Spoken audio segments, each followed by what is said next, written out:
Hello, greetings and salutations. This is Real Agent P, and I am enjoying a nice, lovely cup of Earl Grey tea with some honey, just like the way that Jean-Luc Picard would like it. Tea.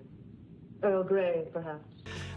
And anyway, today, my guest is a streamer, a stream team manager for Team OFA, One for All, and also breaking into YouTube, Livvylance. How are you doing today? I'm good. How are you? I am doing fantastic. Really glad to have you on here. Gotta be on. Yeah. So let's go ahead and start off with some nice, deep, hard-hitting questions. Okay. What's your favorite color? Pink. Oh yeah. Now, and those headphones are super cute, by the way. Thank I freaking you. love them. They are adorable. So if you had a perfect pizza, what toppings would be on there? I'm basic, so just cheese. Just cheese? Just I'm cheese? basic. Just cheese. Oh wow. I'm basic. Do you think pineapple ever belongs on pizza, or is it something that? No. No. No, definitely not. No. All right. Well, what about hot dog on or ketchup on a hot dog? Do you think that Not a goes? fan of ketchup. Not a fan of ketchup. Plain hot dog. Plain hot dog. Just plain hot dog. Not even Chicago style. No. No. I'm basic. Oh wow. Would you consider it a sandwich though? You know what? Maybe. I did not think about that. I mean, it's two pieces of bread. I mean, they're connected, but if you open the bun wrong, it sometimes falls apart. So. Well, is cereal just soup then? It kinda, yeah. So is like, I mean, you can kind of argue in a way that the sea is soup because it's got vegetation and meat and salt and stuff in it. You do have a point. But that's all like existential and stuff. So I mean, like, it's really what constitutes soup, what constitutes a sandwich. I consider a taco or a hot dog kind of a taco-ish. You know what? Yeah, I guess so. Yeah. And I got into a discussion with my wife the other day that a taco is just a Mexican hamburger. You have a point. Again, you have a point. It's got all the toppings and stuff. And I see one of your little rats coming out. Oh, yeah. Is that Marnie or is that Lily? I don't know. Lily. I just see one of them. I see him moving around back there. I absolutely love rats. I used to have pet rats. I love rats. I don't have any right now just because one of our dogs I don't think would do very well with it. Oh, okay. But yeah, no, I've had 4 total. I'm getting 2 more. I have 2 right now. Marnie and Lily. Nice. Now they just make some of the best pets. They do. They're a lot smarter than people think. So smart. They're super sweet too. Like all they want to do is just love on you. And Yeah. Just pet, just play and love, and it's, so good. When I'm playing games, Marnie will be right on my shoulder. Yeah, I had I had a black and white hooded. Her name was Molly. And That's so cute. she would, anytime that Cosmos would come on the Discovery Channel, she'd get up in her cage and she'd just sit there and watch it with me. That's so cute. Yeah, she just liked all the stars and stuff going by, I think, but she just so she just absolutely loved it. So you are, like I said before, you're a streamer. And you're also breaking into YouTube. Yes. So what made you start streaming? And what made you decide to do the content that you decided to stream? Well, I was lonely. I didn't have any friends. I'm like, why not stream and talk to people? So my very first stream, I had this really, really old gaming laptop that my brother let me borrow. I was using the webcam and the computer. I was streaming Dragon Ball Fighters. And my first stream did really well. I had like 10 viewers, which is nice. really good for my first stream. Yeah. So do you primarily do just Dragon Ball Fighters, or you do some other stuff too, right? It's a mix. I'm trying to go variety, but I usually stream Pokemon and Dragon Ball Fighters. Okay, cool. So you're also trying to break into YouTube as well. What can we look forward to from the content on your YouTube channel? Well, I want to do like lifestyle stuff, like maybe like with my rat. Like I want to like do like let's plays of like, I don't know, maybe like more story-based games rather than like fighting games. Okay. So with Pokemon, do you have a favorite? I mean, everybody has a favorite, so.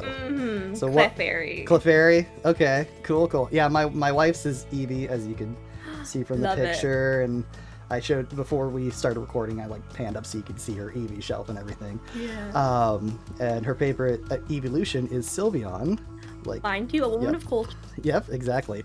I'd say that my personal favorite's either Alakazam for like old school, or Alolan Ninetales, because I just I love love the way Alolan I love the Ninetales. way she looks. She's so pretty. Yeah. So, Mhm. so what drew you to Dragon Ball Fighters specifically? Well, I don't know. Like, I've always been a fan of Dragon Ball, and my brother, he would play it in season 1. Like, so one day I was at the mall and was like, I want to play with them. So I picked it up because I've never really been serious about fighting games. Like, I play Street Fighter, not really that serious. I play like Smash, but this is the first fighting game I've gotten serious about because it's just different in my opinion. Yeah, I mean that's kind of similar to me too. Like I've the only other fighting game that I could say I ever got like serious about was like Smash Brothers Melee back in the day, because just my friends would hold like little mini tournaments over at their house, and it was kind of a king of the hill style, like loser passes the controller on kind of thing. So so that was the only like real competitive experience I ever had. I did play a lot of Pokken too. Really? I see. I've never tried Pokken out. So fun. It's just something I've never had the chance to.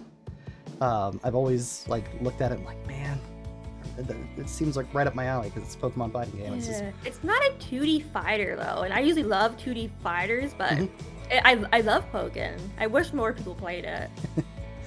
They just need to bring out a second one. I think that would like help out a lot. Is just bringing out another one and getting that player base up. Definitely. So like out of fighting games, what would you say is your favorite fighting game so far? That's tough. That's really tough. Say Pokken. It just edges out Dragon Ball Fighters by just a little bit, probably. A little bit. Gotcha. That was my first one where like I really went to locals. Like I just have so many good memories about it. I think I know the question for this, so I'm gonna be like very super specific. But outside of fighting games, what would you say is your favorite video game? And I'm guessing it's probably something in the Pokemon series, unless I'm completely wrong. It's a tie between The Sims 3 and Pokemon. Okay. If I have to be specific, Platinum. Platinum? Definitely Platinum. Okay. That's a good one. That is a really good one. Definitely. So, they're doing the remakes of those too. I'm so excited. Yeah, I am like, I've never, my wife has played Pearl. That was my first my game. My wife played Pearl, and I'd never got around to it, but Dialga is one of my favorites.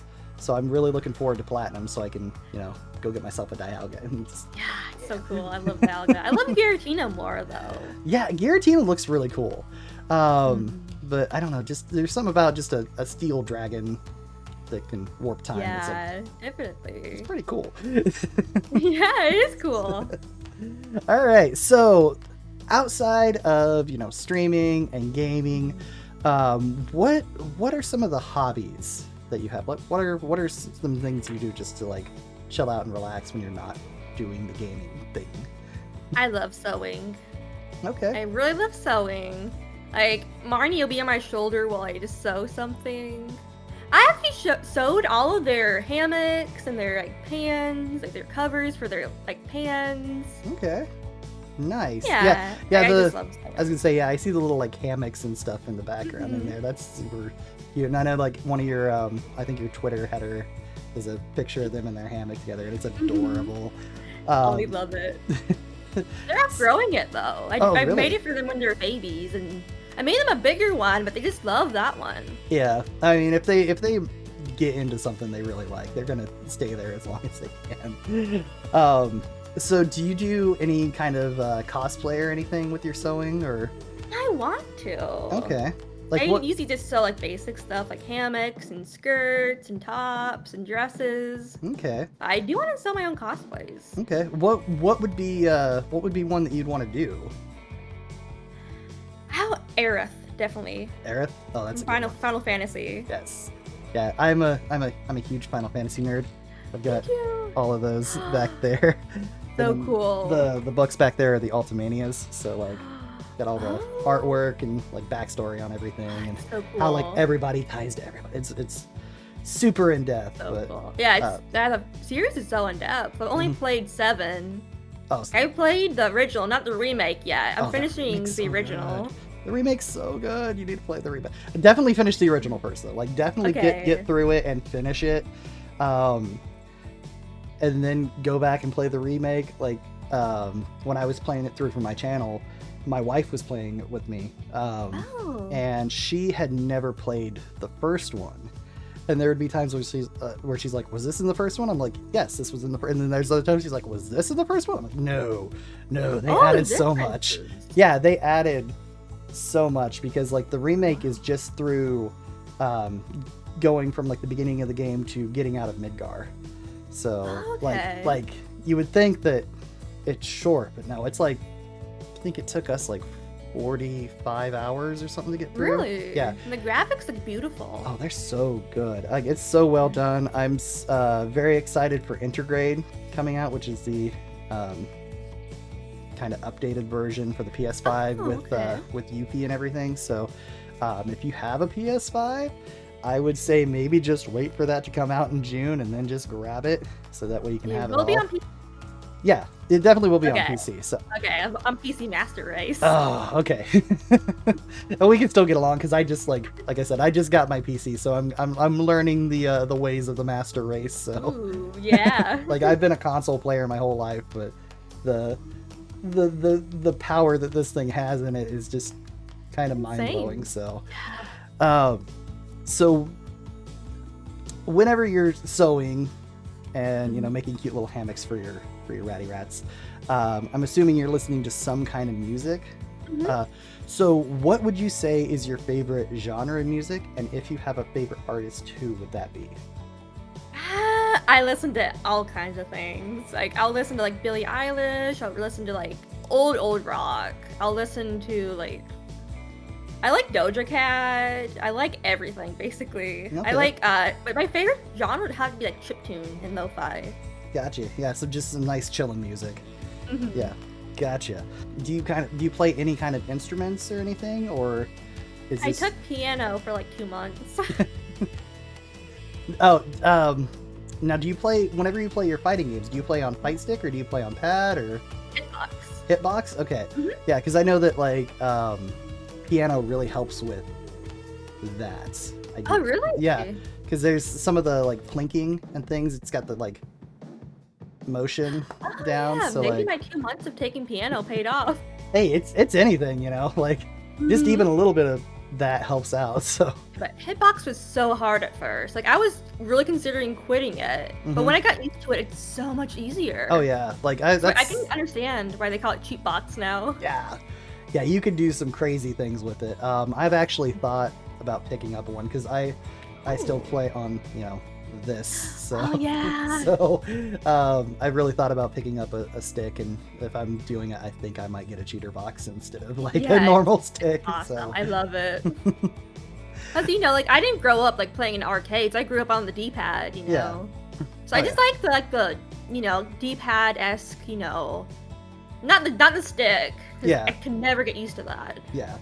See, I'm old enough that I've played in the arcades, like Marvel vs. Oh. Capcom 2, whenever it came out in Really? arcade.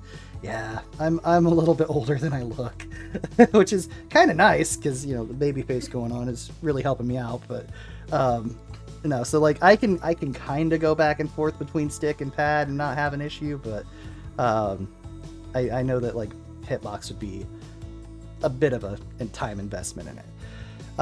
So switching off from like music and stuff, we're gonna take a little journey into the cinematic world. What Okay. are some of your favorite movies? I like the Marvel movies. I like Studio Ghibli. I like what else? I'm not really much of a movie watcher. I'm more of like an anime watcher. Okay. Well, then let me change the questions around a little bit. What's some of your favorite animes then?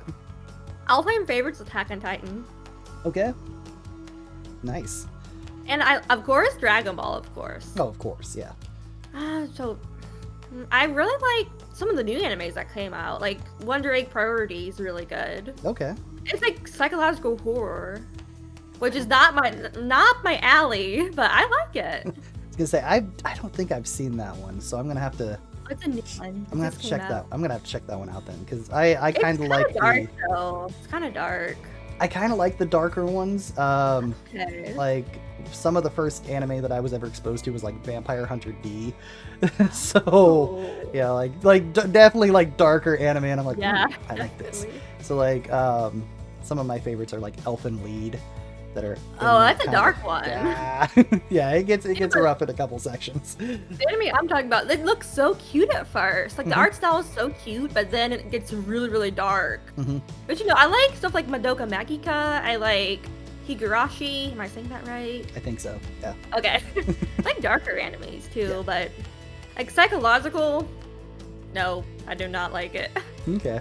Yeah, I was actually just gonna bring up like Madoka Magica as being like one of those that starts out cute and then it's like it gets. I binged all in one night. All in one night, I binged it. Oh, nice. Yeah, I've got about halfway through it, and then the wife's like, "Hey, we need to watch this new one," and got pulled off. And, yeah. I just haven't got back to watching it. Is the big thing, because the problem that I have is that I'll start one by myself, and then the wife will be like, "Hey, I want to watch this one with you." So then I'll stop watching the one that I'm watching and go watch it with her, and then we'll, that one gets put on the back burner, and then like 3 series later, I'm like, oh, yeah, I gotta go finish that one. But I mean, that's what happens when you're married and you gotta keep the wife happy. All right, so one of my closer questions that I like to do is about like obscure facts and just kind of fun facts that that. So do you have a favorite like fun fact or obscure fact that you kind of like to like throw out at people in like just random situations? I don't think so. Like I'm not really that smart, so I don't know anything. See, that I don't believe that. I don't believe that at all. I'm not smart at all. Like I didn't know the Titanic sunk until I was like 8 years old. I knew it was a boat, but I didn't know it sunk. And how I figured it out is we went to like Ripley's Aquarium in Myrtle Beach, and there was an exhibit about the Titanic. So I went in, I was traumatized. Like, it sunk. No one ever told me it sunk. I don't know if that makes me stupid, but no, it definitely doesn't. It's just something you didn't know up until that point. Like, that's perfectly fine. We had a big book about the Titanic my grandpa gave me when me and my twin were kids. So like, guess I must have missed the part where it sunk. Just kind of flip through, and then just like the end of it, you're like, okay, well, I'm done with the book. And I think I fell asleep during the Titanic movie, so I didn't know it sucked in the movie too. Yeah. I actually remember going to see that in the theaters, as weird as that is. Like, yeah, it was one of the most like packed theater experiences I've ever been to. Yeah. No, because it was, whenever it came out, it was a very big deal, and it just like so many people in the theater. Now it's like, now post-COVID, it's like, yeah. I saw it on VHS, and it was like back where there was like 2 VHS tapes for it. Yep, we had that copy. Oh wow. Yeah. Actually, fun fact, I just let my mother-in-law borrow my VCR because they have some old VCR like home video stuff that they're going to record off onto DVDs, and she's like, I need a better one than what we got. I'm like, well, the one that I have is like near the end of the VCR lifespan, and it was top of the line when we bought it, so yeah, so I'm like, you can borrow it and it'll be fine, just get it back to me. That's nice. Yeah, and it still works, so still watch things like The Last Unicorn and stuff on it. So what's that? She asked, not knowing she was gonna get a full explanation. Last Unicorn? Oh, it's the movie from the mid-'80s, and all the music in it is done by a band called America. And it is a story about a unicorn in a forest, and she's the last unicorn. Hence, Like the last dinosaur. Wait, Yeah. wasn't that what the movie was called? I think the movie was called The Last Dinosaur. But she's the last unicorn, and she decides that she is going to go and try to find more of her kind, and it's her journey to go find the rest of the unicorns and what happened to them. Okay. And yeah, it's really cool. It's done in a very anime-esque art style, because the company that did it also did the old like Hobbit cartoon that came out in the 80s. I don't know if you're privy No, to that I one was at all. born in 2000. Oh, okay, wow. Make me feel old. I'm a Jeez. youngin. Yeah, I was born in 85, so Okay. so yeah, all this stuff is like way before your time. You kid, you young little whippersnapper. Boomer. Not quite. I'm not a boomer. But yeah, no, I definitely recommend checking it out. Angela Lansbury, Okay. Mrs. Potts from Beauty and the Beast. Oh, Yeah, she does a character in here. Mama Fortuna is her name, and she's this old witch, like literal witch, and she like captures the unicorn at this and like keeps her in like this sideshow thing. Definitely outside of what you would normally think Angela Lansbury does. Mm-hmm. And then Christopher Lee is also in it from he did Saruman in the Lord of the Rings movies. Okay. Yeah, he's in it, and he plays like the main bad guy in it. And it's, if you can check it out, I think it's on, I'm sure it's on a streaming service somewhere. Yeah. But definitely check it out. It sounds cute. definitely check it out. Have you ever heard of Ninja Sex Party, the band? Yeah. Okay. Danny Avidan, the lead singer, that's his favorite book and movie. Really? Yeah, and they actually did a cover of the song "The Last Unicorn." Oh, it's so cool. Yeah, so you can check that out to get a little primer for it. Okay. But it's just it's a really good movie. It's not my wife's favorite, but it was my oldest sister's favorite growing up. That's why I have like all of this. I've seen it a billion times. So That was me with Star Wars when I was a kid. oh yeah. Oh, I love Star Wars too. Me too. I'm such a big Star Wars Like nerd. I've got my little Darth Maul here, So cool. I- Who's your favorite Star Wars character? right here. Darth I'm Maul. Ahsoka. Oh, I'm definitely nice. Ahsoka. Nice. Yeah, I'm a huge fan of Darth Maul. Like from the moment that I saw him, I'm like, he's really cool. And then He's he got cool in Clone Wars too. yeah, like he got gypped. I feel like he really just got gypped in the movie. It's like plot is what got rid of him. It wasn't Obi-Wan being better. It was definitely plot. And but I do like how they've like brought him back in like Clone Wars and the Solo movie and all that kind of stuff, and you can see like the progression of him and how he's become like this major figure kind of behind the scenes on everything. And it's like, It's so cool. yeah, they finally did my man justice. All right, well, Livy, this has been a blast talking to you. I will say that. Awesome. And before we get out of here, I definitely want to give people a chance to find you and to, follow you. So go ahead and let everybody out there know where they can find you on Twitter and Twitch and all that kind of stuff. So on Twitter, I'm Livvylance, but I don't suggest you follow me unless you really like Jiren, because I post a lot about Jiren. I'm a huge Jiren sump. My Twitch is Livvylance. I stream Dragon Ball Fighters, Pokemon trading card game, and other stuff. My new YouTube is Livvylance again. And what else do I have? I have an Instagram, but I don't post on that much. Yeah, I have a Instagram. It's just for like personal Yeah, I keep on Families, getting real creepy life stuff. people on Instagram. that will happen. So like I get creepy people on Instagram. I'm like, why are you creeping on me, dude? Seriously, no, beard, just leave me alone. Anyway, it's been great having you on again. So thank you very much for coming on. And guys, thank you very much for watching. If you enjoyed this video, hit that like button, hit that subscribe button, ding that bell for notifications, and leave a comment down below. Also, make sure to go give this girl a follow on Twitch. got my Twitch, got Twitter, my brain went Bird old app. man for a second. So, but make sure to go give her all the follows and the subs and the likes and the loves. So, but anyway, guys, I hope you enjoyed the video. If you did, thank you very much. Most importantly, have a great day.